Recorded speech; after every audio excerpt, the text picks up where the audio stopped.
does not win this election, the Jewish people and Israel will be in serious trouble.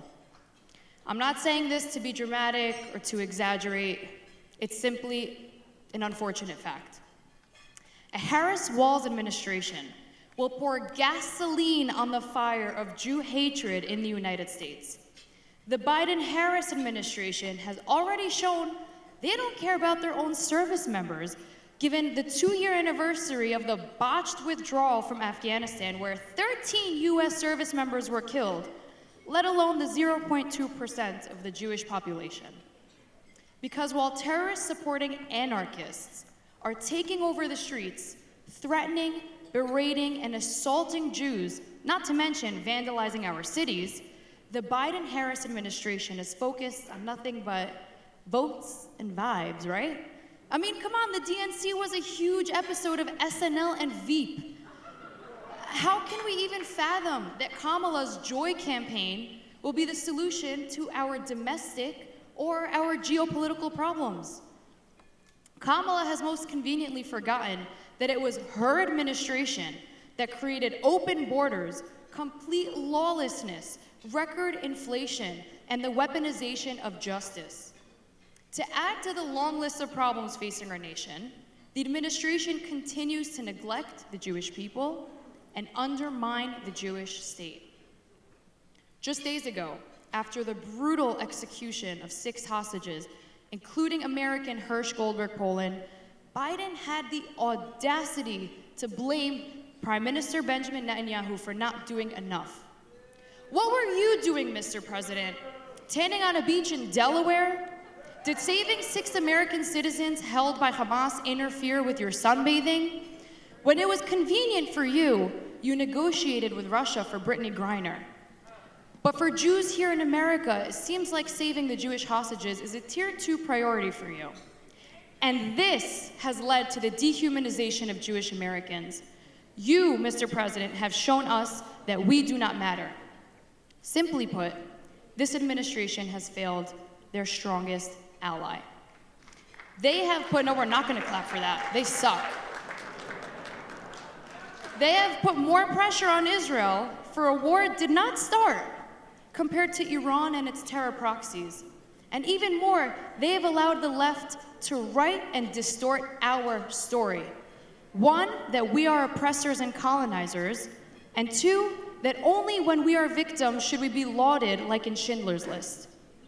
Let me tell you today that we write our own story and we must take fate into our own hands. It wasn't that long ago when Lion Joe Biden and Comrade Kamala said going into Rafah crossed the red line, and they threatened to withhold aid if the IDF had went in. And look who was wrong again. The IDF found and heroically rescued Noah Argamani in central Gaza and Louis Har and Fernando Mamran in Rafah. We're not victims. We're survivors. Survivors who know how to rebuild from the ashes and save our people even when the world tells us not to. That is our story. We need to stop seeking the world's pity and permission and accept that we are not going to find it. You know, the biggest lie I told myself was that the Holocaust would never happen again because, obviously, the world would never let that happen again. And every single day since October 7th has shown me why I was so wrong. But the Holocaust will never happen again, except it's thanks to Israel, the IDF, and Hashem.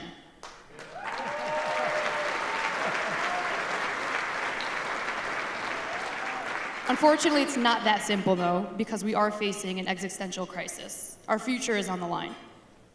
If October 7th was not an eye-opener, I don't know what more it will take for the Jewish people to wake up. In case all of us haven't noticed, we're on our own. If we do not defend ourselves, no one will.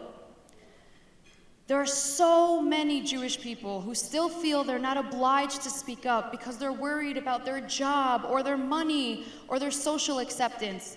Shame on you. And I'll remind you, the Jews who tried to appease the Nazis were gassed too. So to all of you culturally Jewish Jews, they'll get you too. Don't be the Jew who tried to please the Nazis, because they faced the same fate as the rest of us did. And everyone in this room, this is a powerful room. If you have friends who are not speaking up for any reason whatsoever, call them out. We're only as strong as our weakest link, and we need all hands on deck right now. But to those who are doing their part, everyone in this room, kudos to you. We need more of you.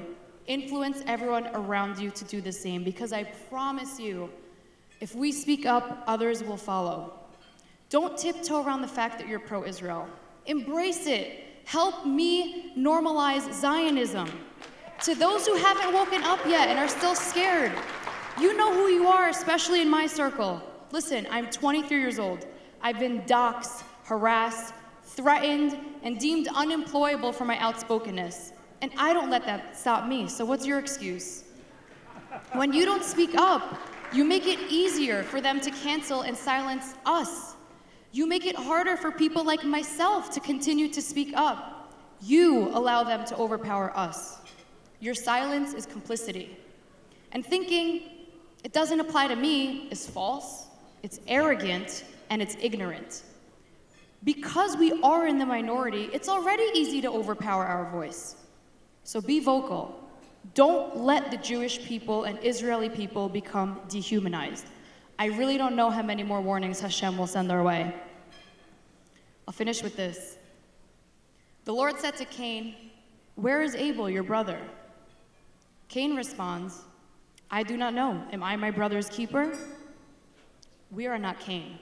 We are our brother's keeper. We are Moses. One day after Moses had grown up, he went out to where his people were and saw an Egyptian beating a Hebrew, one of his own. Looking left and looking right and seeing no one, he struck down the Egyptian. Like Moses, we look to the left and we look to the right and we wait for someone to intervene and help us, but we're left to defend ourselves. We must all be Moses. Thank you.